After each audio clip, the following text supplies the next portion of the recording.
Hello. Hello, everyone. Oh, geez, my face. Hey, everybody. Thanks for joining us again for another week of Go to See My Friends podcast with we got Tobias Maximus over here. Toby. How you doing, Hi. Toby? Back from assignment. I am yes, thank you.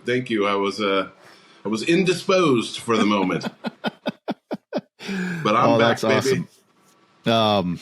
Yeah, so this week we're going to be shooting the shit about Die Hard, John McTiernan movie.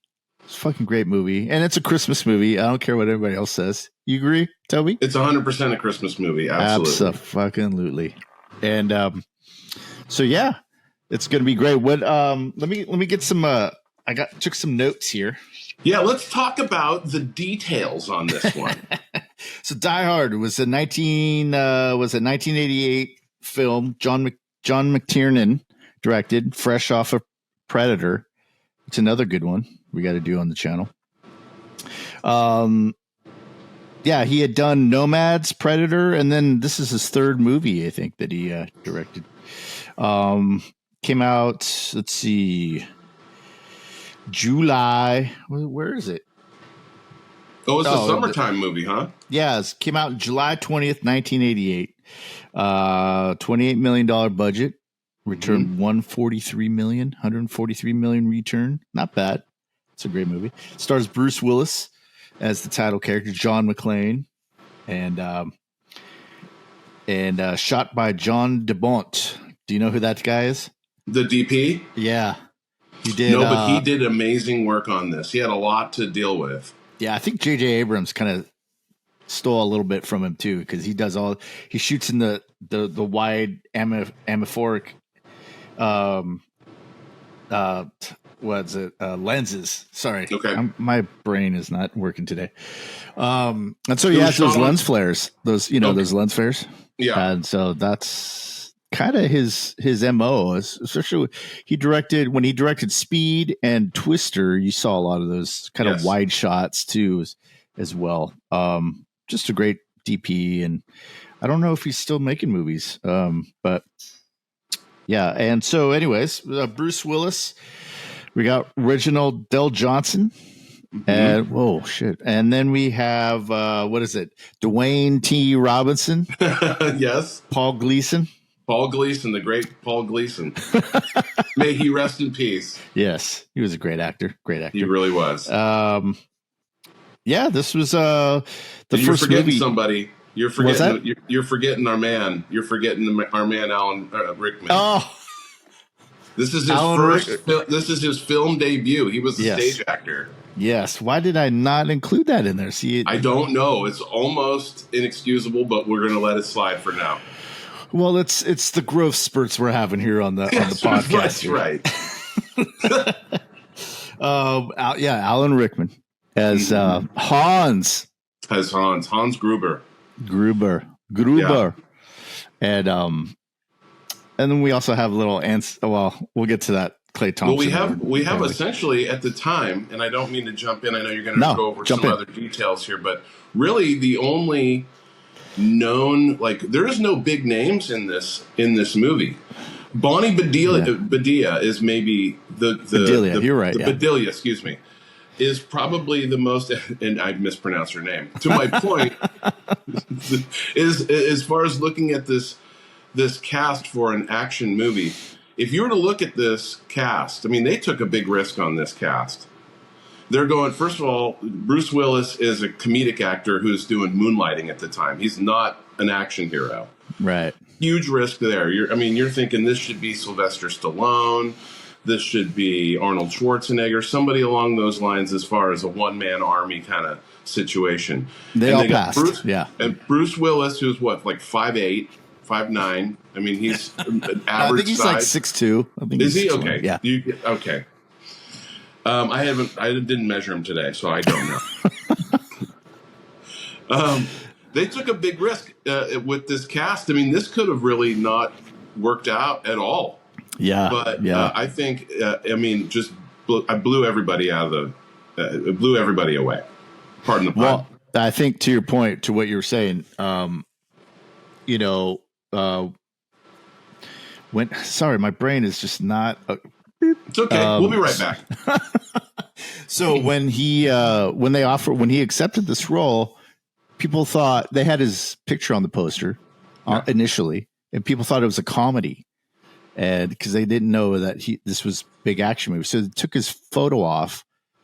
And once it became the big hit that it was, they put his photo back on the. Is that right? Thing. Yeah, that's what I heard. Urban legend, I suppose. Okay, but yeah, I mean, I think, and he also took a $5 million fee for this, which was unheard of at the time. And now you hear, until Jim Carrey took 20, I think. In I don't even know what movie that was. For what, Batman? The Batman movie he did? Yeah, probably. Okay. But anyways, yeah. So this. I think, well, I don't know. I mean, I think this movie kind of created the whole, there's a number of movies that came out after this, right? That were like, was it Under Siege with Seagal? Okay, yeah. So that was Die Hard on a boat. Yeah, and then it became right. Speed, which was Die Hard on a bus, and that's right. kind of created a whole new genre. But let's cut to the quick here. When was the first time you saw this movie? It would have been on probably HBO. Yeah. It would have been later on because it came out 88. I would have been in high school, so I don't think I saw it in the theater of the summer of 88. No, probably not. So whenever it hit the cable, and I saw it at somebody's house or we rented it, something like that. But I remember this being the first time seeing it going, I'm going to be watching this movie every single year. Oh yeah. Because it's a Christmas movie. It is 100% a Christmas movie. Not only is it a Christmas movie, but I think it's a comfort movie. It's one of those movies for me that I kind of can put on and watch and just kind of watch it over and over again. There was a time, I think either I bought it or I rented it, and 5-day rentals, and I would watch it every night at 10 o'clock. Everybody in my household went to sleep at 10 o'clock. So that was, this is what, I'm 13, 14 years old. Everybody goes to sleep at 10 o'clock. I go out in the living room and I put it on and I watch it. And then when it's done, sometimes I rewind it, watch it again before I went to sleep. So it's a movie that has no kind of lull in it. Like there's no, some expository scene where we need to know some stuff, and it's bam, bam, bam, bam. And so it just flows really well. It's really, really edited really well. And then I had my cousin come over. Remember Jagar? He would come over sometimes, and he would see me watch this. And it's just one of those comfort movies for me, anyways, that I could kind of put on whenever, and then it would be playing nonstop. And that for me, that's a rarity. I mean, I think Stripes is the only other movie that I had that I could do that, where I could watch it over and over and over again. So, yeah. That's saying a lot, considering it's like 2 hours and 10 minutes. It's a long action movie, especially at the time when you have this cast of basically most people don't know who. Nobody knows who Alan Rickman is, right? But they're just captivated by this. I mean, he's evil. You're bought into this. Yeah. He's a sinister mastermind. Oh, he plays it to the T. I thought unbelievable. Yeah, I thought he was this kind of sophisticated European that just came over to Hollywood and made this movie. And, you get to know him and or you see interviews with him, and he's just this gentle little dude. And he was very, very, very articulate and very sweet natured. And I don't know, that's the impression I got from him. So to see him in this role, he's scary. Definitely. Yeah, definitely.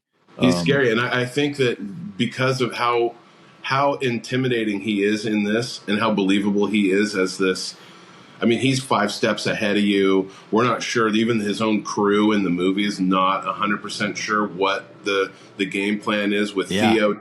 You know, Theo's there to, and I know we're jumping ahead, but it's cool. Theo doesn't know what the end game is. He knows that he's there to crack the code and then start drilling into the vault. But he doesn't. He's like, we're going to have a problem. We get to the 7th lock. Right. So even Theo doesn't know that why the 7th lock's not going to be a problem for him, because he knows what the cops and then later on the feds are going to do in this terrorist situation.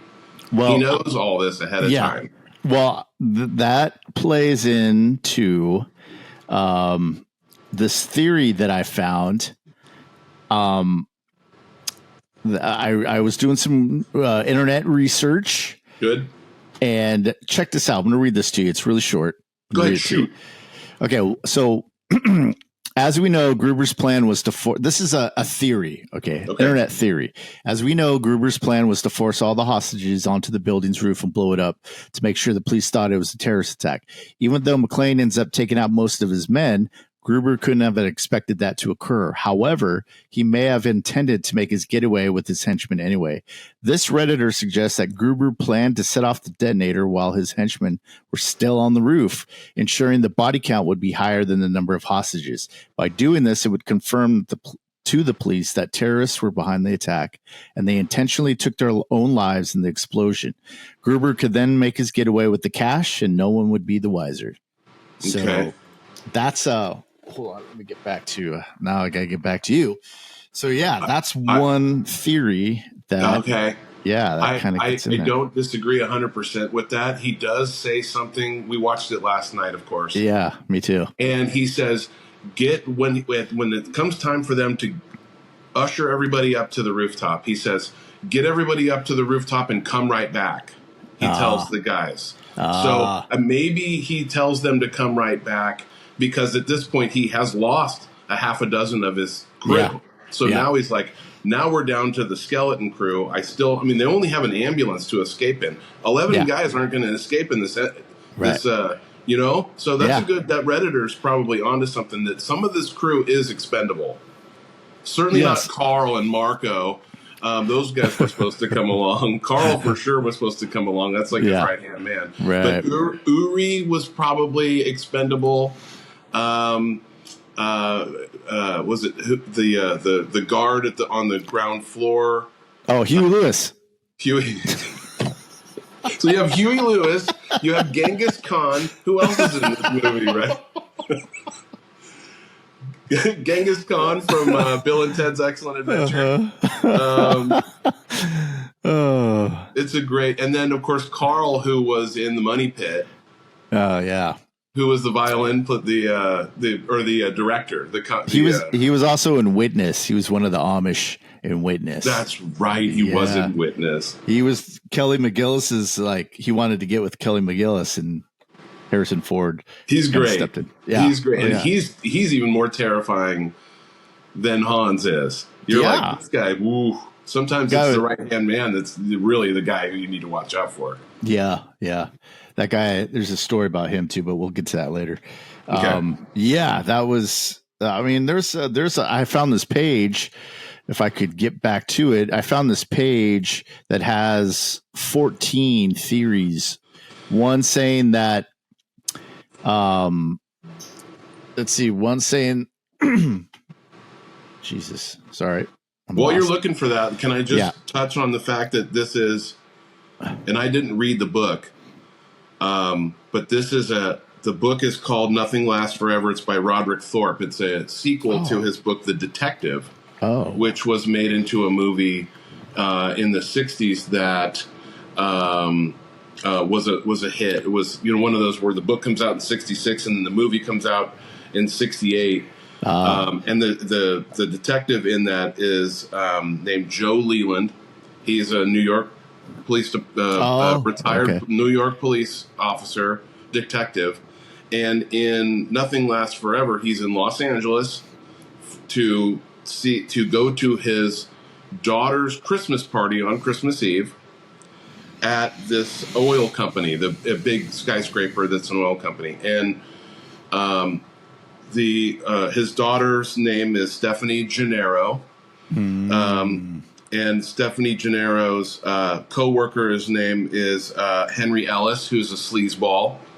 So a lot of the people are carried over, you know. Yeah. The Gennaro is obviously carried over. It's not his daughter, but it's his wife. And they, you know, the script changed a lot as they were filming it. That's why they, like, you know, there's so much of, like, half the movie has the group in it, the group and the terrorists in it, and the other half is John by himself or on the radio with Detective Al, or Sergeant Al Powell, and that's what keeps that pace up going. But the terrorists in the book are actually trying to exploit this oil company to show the atrocities that they're conducting around the world. And what's interesting in Die Hard, in the movie, they kind of, when they start talking, here's what we want. We have our friends and comrades in arms, and we want them, you know, the Asian Dawn and the New Provo Front. And it turns out that they don't care about any of these groups. They're there to steal $640 million worth of what, bearer bonds? Something Are we like back? That. Yeah. We're back to bearer bonds again, like in Beverly Hills Cop. That was the 80s thing. Yeah. Oh, you had to have bearer, right? Yeah. Exactly. Speaking of that, just make it bearer bonds. Just make it bearer bonds. Nobody knows what they are. Nobody's going to know. Certainly, these 18-year-old kids watching this on repeat aren't going to know what bearer bonds are. I still to this day don't know what a bearer bond is, and I'm assuming it's worth a lot of money. But the bad guy is Anton Gruber. And his brother's name is Carl, or the henchman's name is Carl. So they did.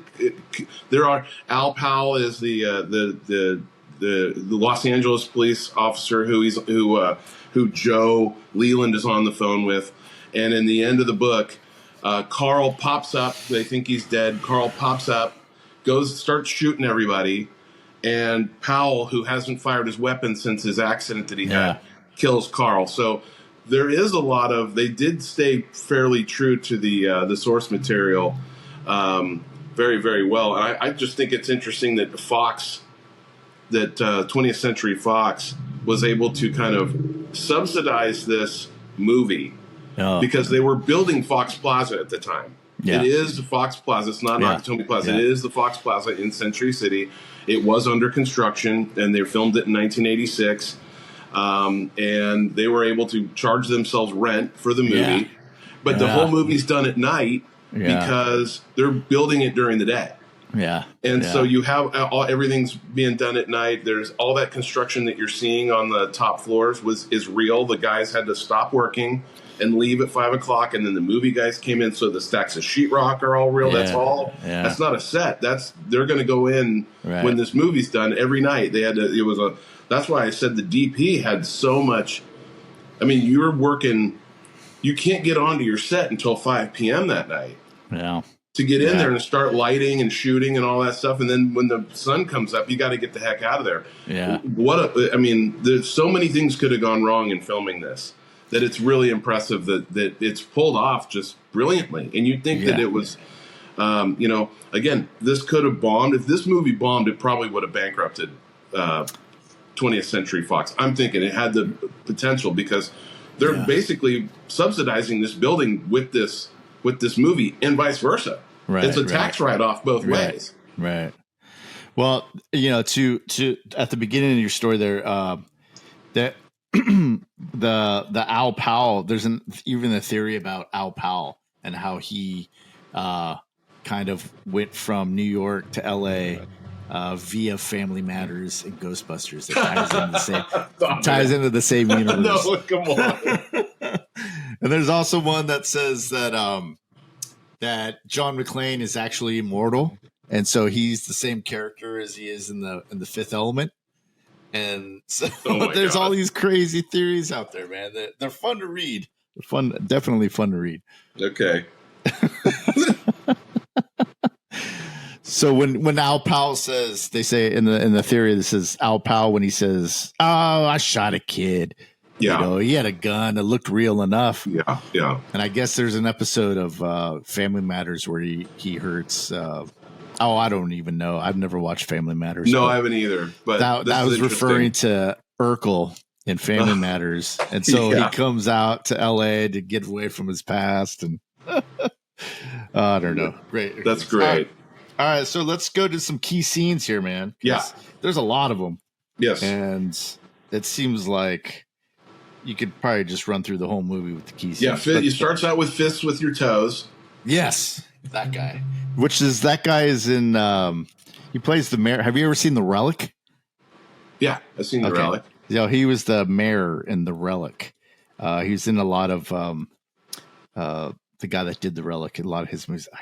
Why is my brain not working today? Anyways, so the beginning, fists with your toes. Yep. In the plane. And I think in the extended version, there's an extended version of that scene, which I haven't seen. Have you seen it? No. Okay.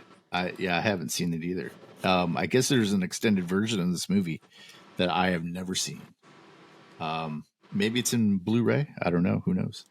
But what's kind of cool about this is that it sets up his attitude. And back in the 80s, I don't know if maybe it was at New York, LA rivalry in terms of sports teams. Yes.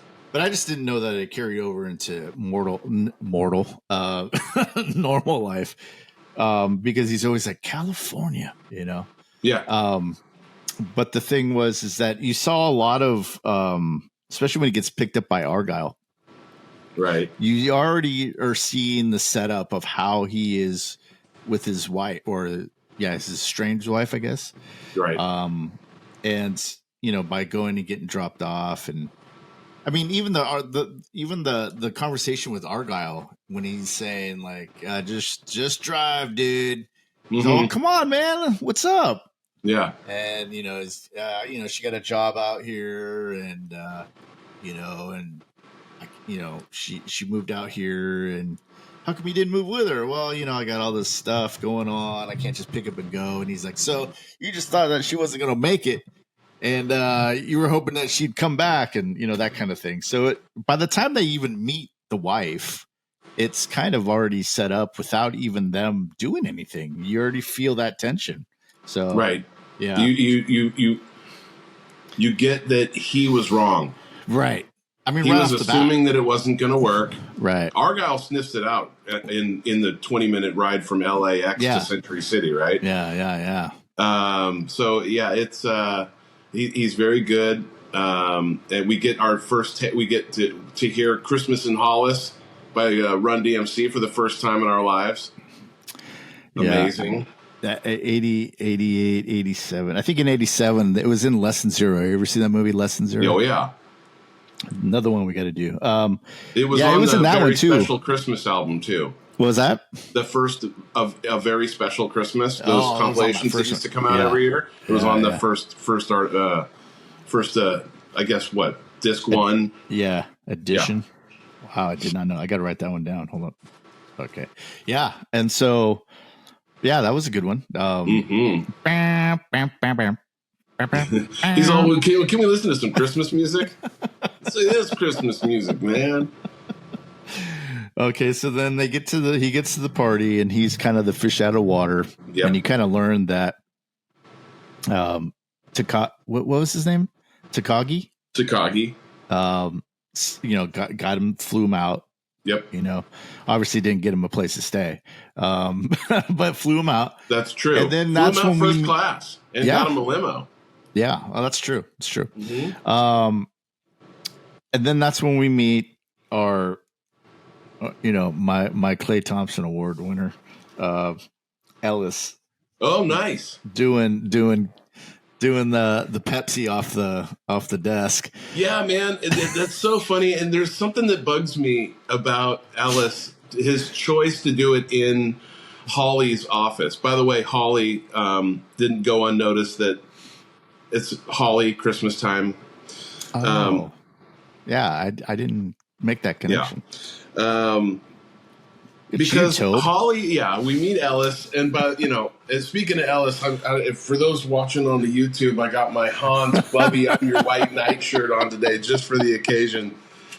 Oh boy, that's a great call for your Klay Thompson. He is a scene stealer. Everything he says is memorable in this movie. Oh, dude, show her the watch. Yeah, show him the watch. It's a Rolex. The way he says it too, he's looking right at him, going, "Oh, he's total 80s." Show him the watch. Yeah, show him the watch.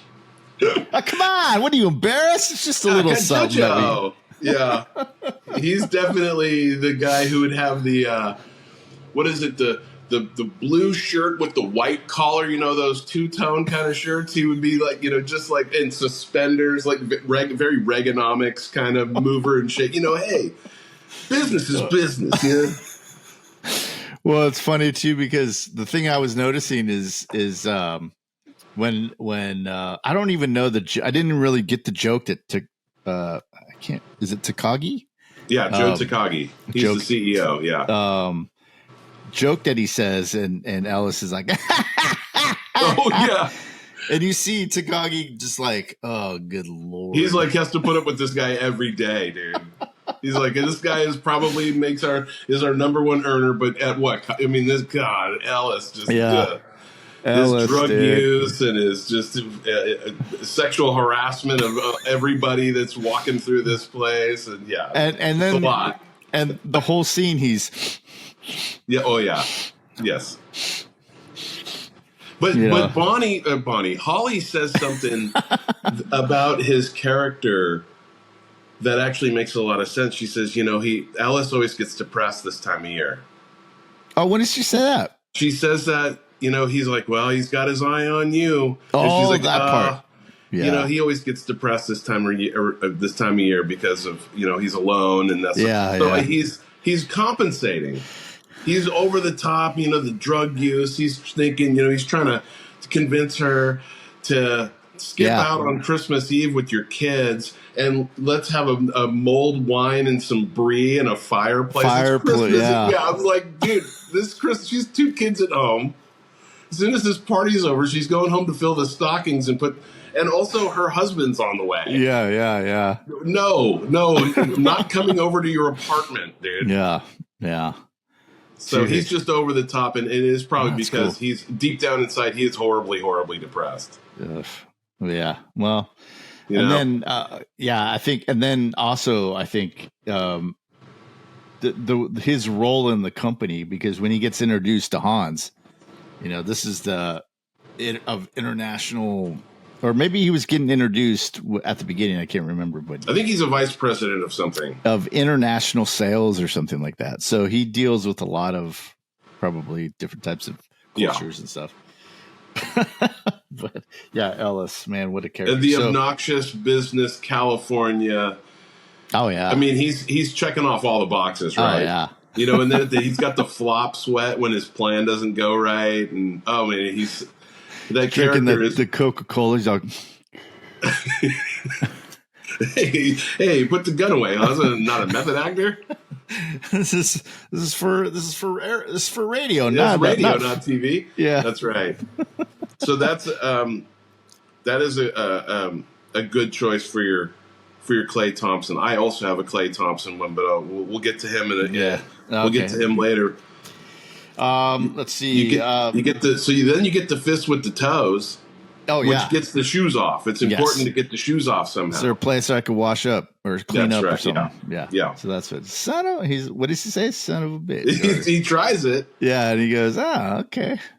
Have you ever tried that after you've gone on a long flight somewhere and checked into your hotel room and done fists with the toes? I think I may have, but I don't remember if I. Okay, well, I can tell you that I have done it. It does nothing. I think it's just a way to get the shoes off.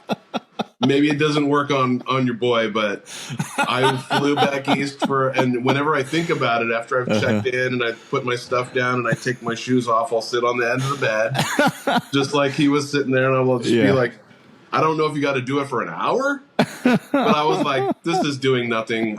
Okay. All right, let's go get pizza. This is nothing. Exactly. Yeah.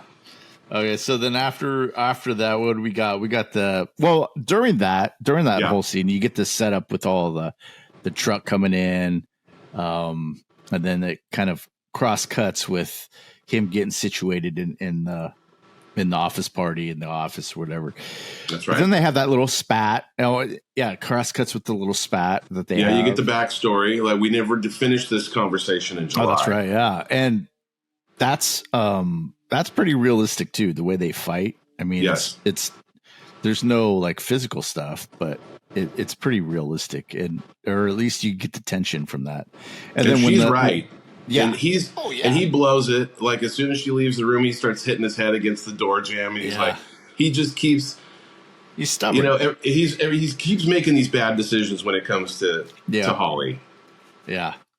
So, and then, you know, then they open up the truck goes down, and then they open up the thing, and Hans in his suit come walking out. Woo! Yes. All these guys come out of this.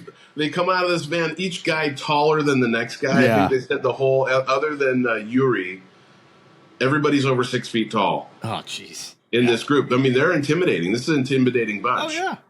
It's like here comes the Aryan. I don't know. I mean, they're not. You know. Yeah, I'm just saying. Yes, they came straight from Berlin. Yeah. And you can kind of say when the guy is kind of patching into something, they're not speaking English, but you know what he's saying. Hey, slow. Hey, I'm not done yet. And he's like, you know, that whole thing is pretty sweet too. Anyway, so then they take over the thing, and while they're looking for Takagi, you're naming off all of his attributes and all of his accomplishments, and then you think, oh shit, and he's like, hey, nice to meet you. That was a big thing. I remember when I was a kid, I thought, oh no, what, you know, because I knew it was going to be violent, or I didn't know how violent it was going to be, but I knew there was going to be some, and I thought, but you know, didn't happen. Anyways, so they take him down. And this is where I think John escapes when they're rallying all the people from all the offices, which is kind of cool because when you see the camera angle, you see the guy walking towards where John's office, or the office that John. He's in the bathroom. He's hiding in the bathroom. Well, right, but you see when he's peeking out, and you see the guy coming up to the door, and then they get distracted by the office before where the people are in there, right? Right. And that's when he slips out. Yeah, and that's when he slips out. And you see by the position of where the guy is that's closest to John McClane, all he has to do is kind of just turn his head like this, and he'll see him. So movie's over. Yeah. Roll credits. But then, he just kind of makes his way into the stairwell, and up he goes. Yeah, dude, that's pretty.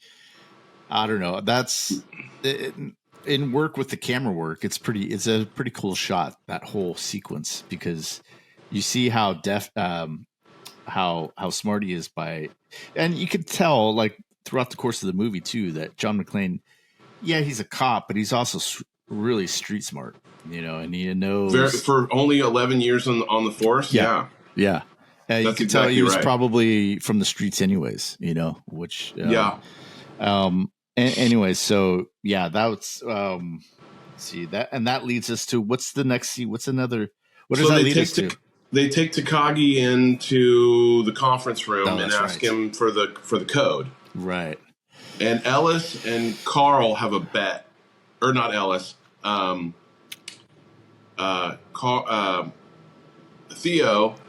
and Carl have a bet going if he's going to give him the code or not.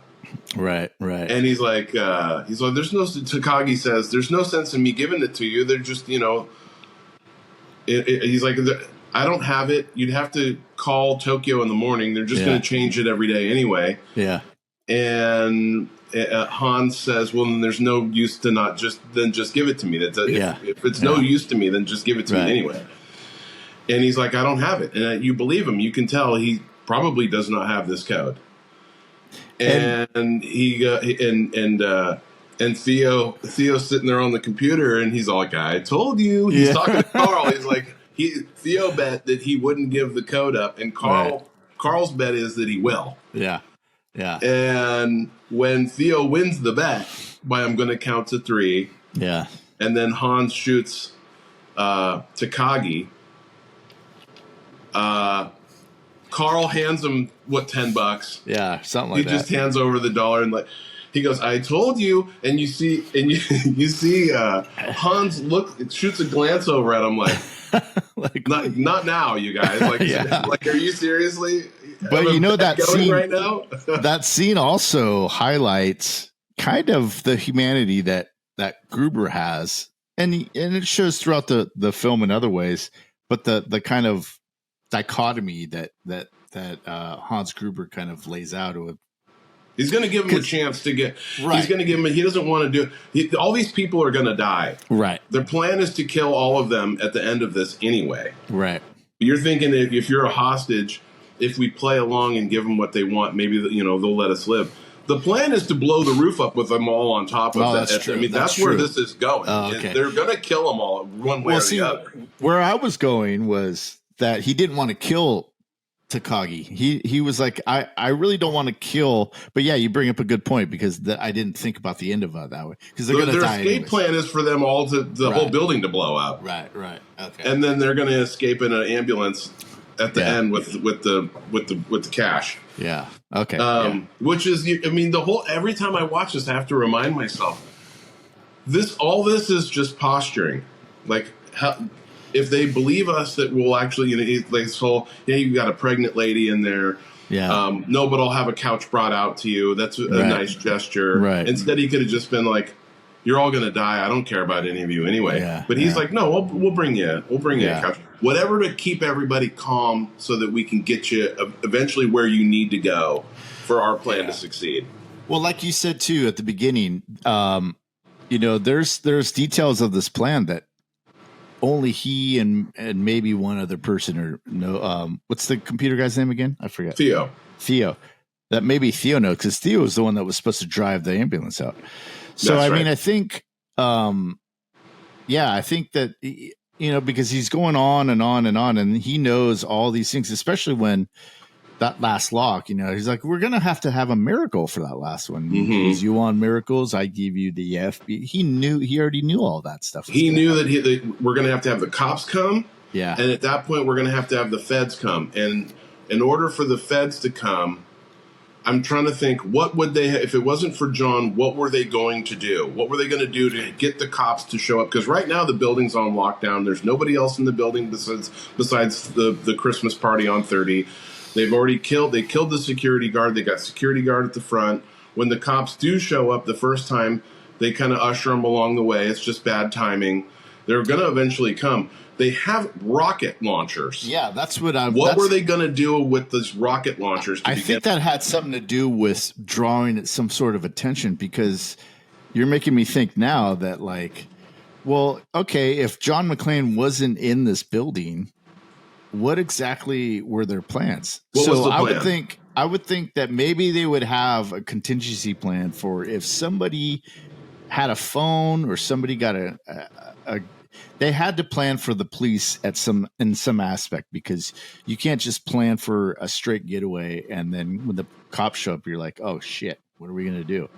So I think they had some sort of plan of like, okay, if the cops come, we're going to do this A, B, and C, and then they're going to call the FBI. So when they do that, we got to be doing this, and this. I think the rocket launchers, from now that I'm thinking about it, were probably going to be something of something to draw the police, maybe. Or to hit the police with, because the police are going to come, and then there's going to be a police standoff. That's not going to cut the power. They need the feds to show up so that the power is cut. So what do you hit the cops with the rocket launcher, and then the feds show up? Was that the plan? Yeah, probably. Because the cops aren't going to be able to cut the whole grid 212, right? Walt down to Nakatomi. Well, I could do it right here. Shut it down. Shut it down now. We can't shut it down. I can. I could shut it down. I mean, I could just call. You can't do it from here. Yeah, I think it was some sort of because they do it. They shoot up or they rocket missile the SWAT team. The RV. Yeah. So I think that was probably it because it's got to be right. What else would they have that for? Everything seems to get like it happens before. Not on schedule, but before they were ready. Because, it's just inconvenient timing. Yeah, because when the guy's like, and then the thing falls off the car, he's like, leave it. And then they, get the one in there and they set up the rocket launcher. I see him. I see him. Yeah. And then they shoot the thing. So they were already getting ready to do all of that stuff. It just happened a little quicker than they thought. But you see the rocket launcher in the beginning of the movie, like when John is running up the stairs, he goes to 31, he looks in there, he goes to 32, he goes computers here, 33, then he sees those guys wheeling and it zooms in on it. It's like it's a rocket launcher. Right. I mean, we know they have C4 and they've got a bunch of detonators and all that, but then they wheel this like military rocket launcher, and these guys are very well, like he said, they're very well funded. They're you don't bring a rocket launcher and not use it. Yeah, right. You're using that thing, and I guess it was to shoot it at the cops. Maybe that was the plan. They just didn't want to do it when they did, and now they've got kind of chaos and screaming and things like that, and they're also losing guys, one by one. John's taking them out one at a time. Yeah, like a commando. John McTiernan got offered to direct Commando, and he turned it down to do. He should have done it. I forget what he. Yeah. Speed? Speed was 90s. That's Jan DeBont. That's the cinematographer. He directed. Oh, sorry, that's right. But I forget. He got offered to do that. It's in the trivia. But all right. So then after they shoot Takagi. What is that? So then what happens? So then John makes that little sound is like John makes the sound and he bumps his head on he's under the desk. Right. Yeah. And he bumps his head on the desk and they come running out and you get that from the trailer. If you get a chance to kill somebody, don't hesitate. Yeah. And he shoots him through the desk. Thanks for the advice. Well, that comes later. That comes later. That's when that's after he throws the body off for Powell on Powell's car, right? Yeah. Well, so that's not too far ahead, but that's right. I mean, these scenes almost could have been in different orders, right? Yeah. They would go looking around for him and they can't find him. They can't find John, right? Yeah. That's right. And then that's right. They go back upstairs, and he tells them, Mr. Takagi didn't seem to agree with that, so he won't be joining us for the rest of his life. For the rest of his life. Yeah. But that's when John is trying to get a hold of. Oh no, he goes upstairs. He pulls the fire alarm. Come on, think. Yeah. And then he pulls that fire alarm, and then pulls the fire alarm, and I'll kiss your fucking Dalmatian. And then they turn around, and then he what does he go to the roof? Yeah, he goes to the roof to make that first call. No shit, lady. Do you think I'm trying to order a pizza? That's right. And brings that. And another little kind of thing that happens throughout the duration of this movie is: have you ever seen that movie, The Saint, with Val Kilmer? Oh, sure. Okay. So in that one, he has the bad guy has his two little thugs, and they're constantly running.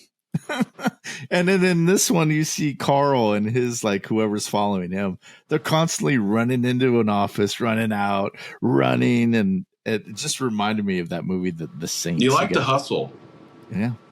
You gotta hustle, dude. You gotta in this day and age. So then the policeman, now Al Powell, man, is that his name? Al Powell. Al, yeah. When he's getting the Twinkies, and what does the guy say to him? I thought you guys just ate donuts. That's right. It's for my wife, and she's pregnant. which is true. Yeah, it is true. But they're for him. Let's be honest. Yeah, big time. Well, that's what the guy keeps saying to him. He's like, "It's for my wife." Yeah. She's pregnant. Yeah. But then the guy falls through the window in the car. They start shooting up with that 50 millimeter gun. Yeah. That's when who's driving this car? Stevie Wonder. The internal monologue. Well, it's more external monologue, I guess. But he's so relatable in that he's all by himself, and you can't just have him by himself and not saying anything. So he's talking to himself through the movie, and it's not bullshit what he's saying. These are things where, like, he's saying things that are just generally funny. Come out to the coast and have a few laughs. Other than the now I know what a TV dinner feels like, which is I think Family Guy did a thing where they were doing where they had gone back in time at one point to the 80s, and Brian or Peter says, now I know what a TV dinner feels like. And Stewie's all, what? He's all, it's from Die Hard. We could write it.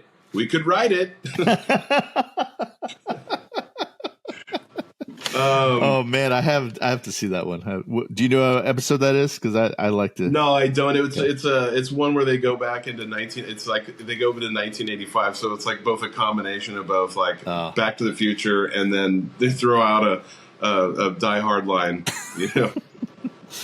I don't know.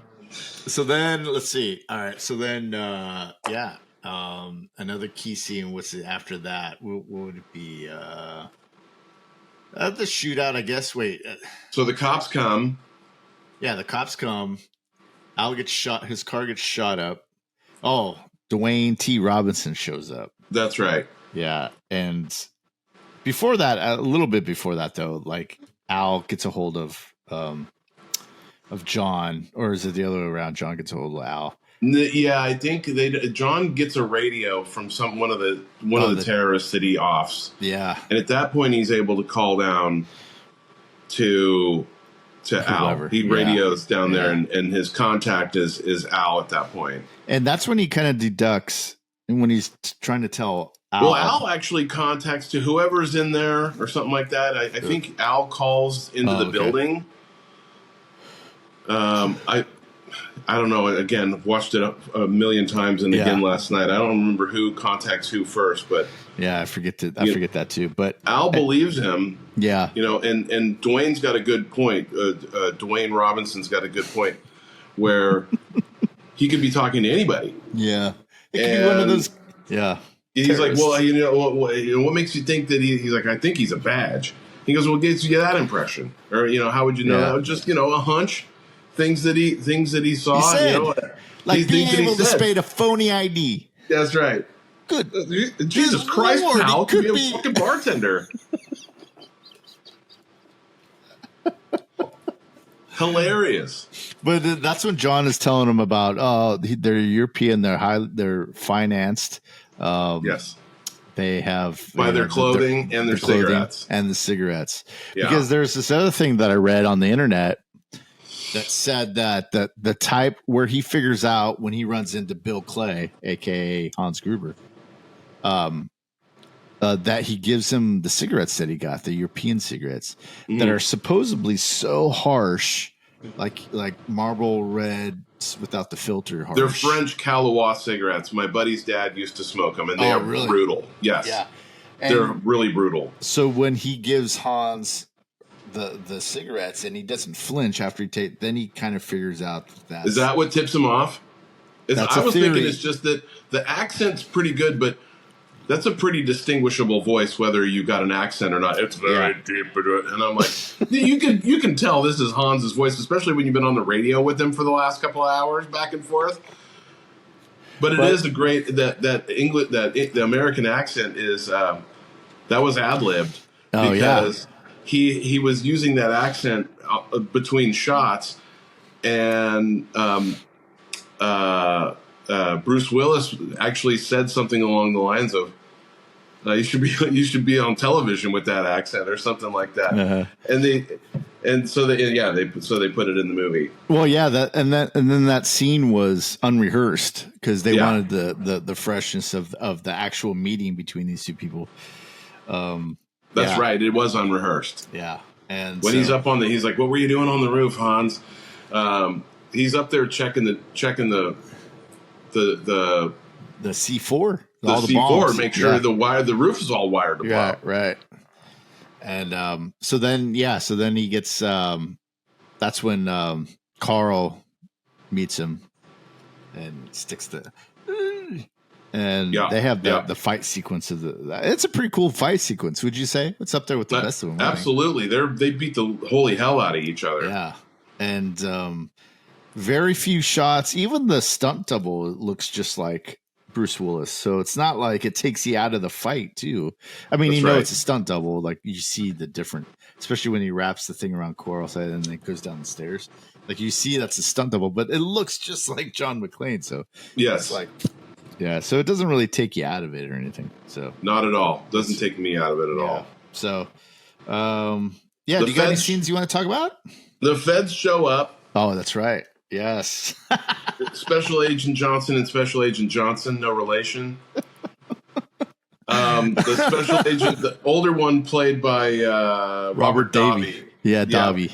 He's Davi. He's a scumbag. But my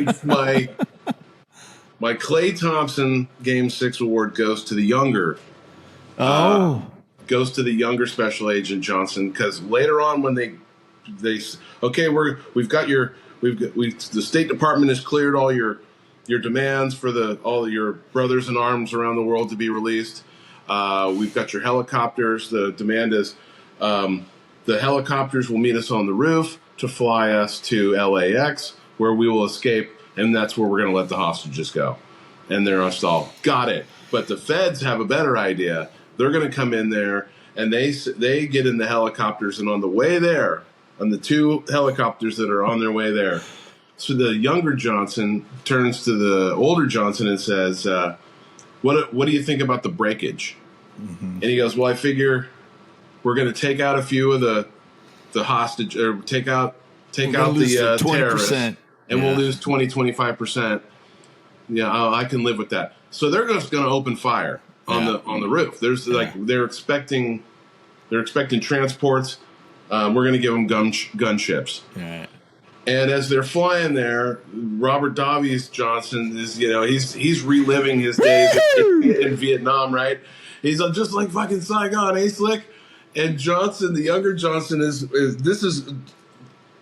one of the funniest lines of the whole movie, and it's the reason why I picked him. He just laughs and says, "I was in junior high, dickhead." It's so good. And a minute later, they're dead. They're gone. The helicopters are blown out of the sky. But I just love that. It's so funny. It's a great comeback because you get the dynamic. These two guys have been working together for some time, and I laugh out loud every time that he's. Well, after that, when they said, "Look, you cut the power or you lose your job," or whatever he says, and then they do it. And he gets on the phone and says, "Oh, hey, this is Special Agent Johnson. No, the other one. Yeah. That's a good pick, dude. That's a really good pick. Thank you. And I guess mine was pretty obvious, but I was going to pick Ellis totally. For sure. You got to pick Ellis. Yeah. And what we've already said about him is he plays the part so well. Even when he goes into... this salesman mode when he goes, "Look, let's put it in my terms, huh? Mm-hmm. You use a machine gun, I use a fountain pen," and goes into his shtick there. It's just so, and the way Hans is kind of patronizing him, like, "Oh, you figured this out all? This is impressive," or whatever he says. I don't understand why he. I guess maybe it's the drugs. But what? Why is he's like, we got to get this show on the road? Yeah. Why he puts himself in this position in the first place is, I'm like, this guy he just thinks he's smarter than everybody else. Right. Maybe that's what it is. I don't know. But why he would voluntarily go in there and get on the horn and pretend to be John's, "Hey, John boy." And John's like, "Ellis?" Like he met him for 5 minutes, and I'm surprised he even remembered the guy's name. Right. Well, Hans says to John, "Hey, I found somebody that is precious special friend." Yeah, and he was like, "Oh, they found my wife." You can see right, his face. He's just like, and then he's like, "Ellis." He's like, "Hey, John boy." He's like, "Ellis." So that for him, that's a little switch there because he was like, because when I was watching it last night, I was like, "Oh wow, they're set." He thinks they got his wife finally. Absolutely. Yeah. And then he goes out. So when he kills Ellis, he walks out to the group that's screaming. They just watched Ellis get shot, right? Yeah. They hear the gunshot and they assume they just watched this guy who's a big personality around the office is no longer with us now. First Takagi and now Ellis. And he goes out there and he screams and he's all, "Tell me where are my detonators? Tell me where they are, or I'll start shooting somebody and maybe I'll get to somebody you do care about." Yeah. And he's like, "Go fuck yourself, Alice." Or "Go fuck yourself, Hans." Yeah. Hans. That's and they cut to the cops. "Oh, just let him go, man. He just let him die, man. He's all man. Don't you see what's going on here? Why don't you smell what you're shoveling?" That's right. He might as well just pull the trigger himself. You might as well just pull the trigger himself. All these cuts are so good. Like the pacing of this, it goes like I said, 2 hours, 12 minutes, and it's over, dude. You're just like, it's quick. I didn't even realize it was that long. It feels like an hour and a half movie, but I looked last time. Is it really 2:12? Good Lord. So So I mean, it's a fun ride. It's really like quick. The edits are great. Even the music, the score is, really cool. The font too of Die Hard when it comes up in the beginning, the font of it it's kind of got that ombre kind of from black to like blue and then to white, and it's pretty cool, man. Everything you got the jingle bells in the background when the title card pops up. You got the. It's got a very it's got an ominous feel to it, especially for, and some Christmas stuff can be kind of ominous, especially like the Christmas Eve stuff. A Christmas Carol is very dark. It's a ghost story, right? Yeah. And it's kind of got that, three ghosts will, And you guys did Scrooge last week. That is a Christmas Carol. Yeah. Great episode, by the way. I was so glad you guys did that. Oh, my God. I was like, I mean, there's so many. I mean, this time next year, we're going to be fighting over, who's going to do Home Alone and who's going to do a Christmas Story. I mean, the list goes on and on and on and on and on. So thank you for doing Scrooge, man. I've listened to it, and you guys knocked it out of the park. Sweet, dude. Appreciate it. Missed you. Yes, sir. Missed you, though. So we did our Klay Thompson. Yep. And we did okay. So I guess I don't know. What else? Anything I missed? Anything you want to talk about? A couple things about Alan Rickman, because you can't get enough Alan Rickman. Yes. Alan Rickman hates loud noises. He hated having to pull the trigger on the guns, and so whenever you see him, if you go back and watch this, and I recommend you do before Christmas. It's a week to Christmas today. It's the Wednesday. Today is the 18th.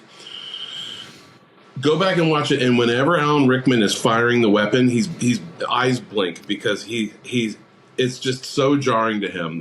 That's an interesting little tidbit. And then at the very last scene when he falls from the building, they surprised him. They said they're going to go on 3, and they actually dropped him on 1. And so the look on his face is not acting at all. They dropped him on 1, and he's that whole. Yeah, they dropped him like 40 feet too. So did they onto oh man! And so, that was they rehearsed it 1, 2, 3, pew 1, 2, 3, and then exactly. And then when they rolled, you only get to get away with that as the director and the DP one time. You only get to surprise somebody once. Yeah. And so that was the take that worked, and thank God it did. And that look on his face is so priceless because he's legitimately like, you see it, and it's a better effect than RoboCop. You ever see RoboCop at the end when the guy falls back? Looks like a puppet. Anyways, different. Did they surprise that guy too? No, it's a puppet, and his arms are really long, and his legs are. It just looks really wanky. when the guy no falls. kidding. Yeah.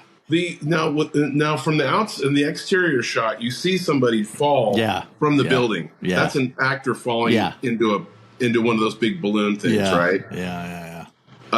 It's not because that person looked like they were literally dropped from the 30th floor. Yeah.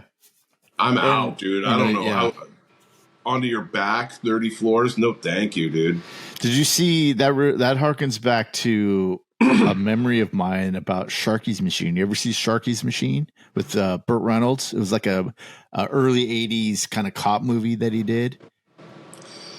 I don't think I did. Oh yeah. So he directed it, and it's about, we should probably do it, but it's just about, he's kind of like the rogue cop kind of dude, and they're looking for this serial killer, and they find him in this building, and they hunt for him on this building, and they find him. And the final shot is him shooting this dude, and he falls through the window.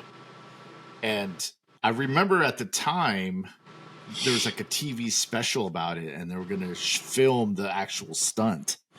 And it was Dar Robertson, the guy that died during Lethal Weapon. Oh, wow. That did all the stunts in Lethal Weapon. He was the one that did it. And so what he did was he threw himself backwards out this window. I forget what floor it was. It was probably in the 40s, 30s, somewhere around there. But then, he lands on the big air thing, right. Well, and in Lethal Weapon, they jump from the building, the 10th floor of that building, too. Right. This guy's doing a lot of jumping. Yeah, it's the dude that when at the end of Lethal Weapon, when they're getting out of the boiler room, and he shoots the guy, and the guy goes, ah, and he falls and he hangs himself on that chain or something. And they go, is that him? Is that Joshua? No, that's not him. And then it's right before he starts running. Mel Gibson's running after the guy. Okay. Anyways, he did all the stunts on Lethal Weapon too. And he ended up dying, rest his soul, on a relatively easy stunt. Yeah.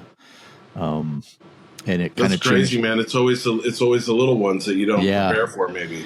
I guess, yeah, because he was supposed to just ride a motorcycle and make this turn, but I guess it was in a desert, and I guess he was going too fast, and the motorcycle kind of got away from him, and he hit the ground, and it catapulted him over a cliff.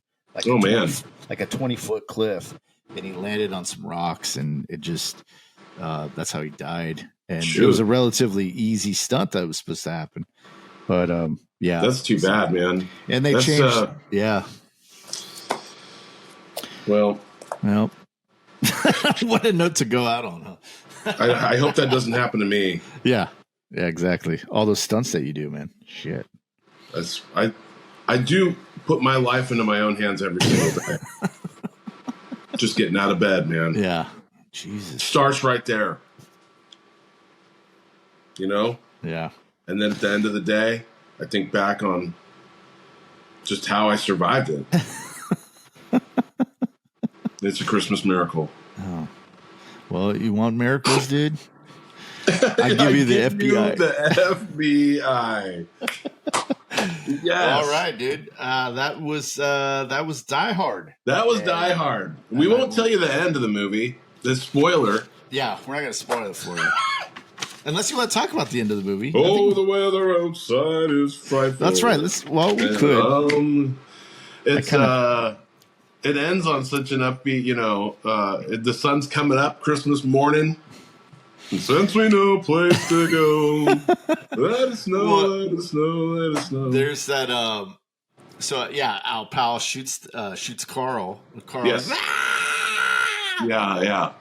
But covered in blood. But then when Argyle comes through with the limo, he goes, wait, he's with me. He's with me. Right, because now you're like, Al's not going to start. Al's just like, what? He's like, well, now I got a head of steam going. Who's next, right? Who's fucking next? Like he's like, no, don't shoot this guy who just blasted through the parking garage gate. Oh shit, yeah. That's a good, powerful limo, by the way. Whoever, not enough is said about limos. He disabled the ambulance with the limo. Yeah. Then he crashes through that gate. Whole gate comes flying off. It's a good vehicle. That's that's a good American-made vehicle right there. Gosh darn it. Anyways, yeah. So yeah, we got the boys coming up on Friday. We're gonna have this one up by Friday. Nice. And we're gonna have another one up next Friday. Was it 27th? Cool. And then we got some special guests coming up on our next one. We're going to be doing Highlander. Hopefully, you guys could come and watch us and listen to us while we do that. But you're going to see my. I have never seen Highlander. Oh, so you're going to get you guys are all going to like. What did you think? You're going to have the first time reaction.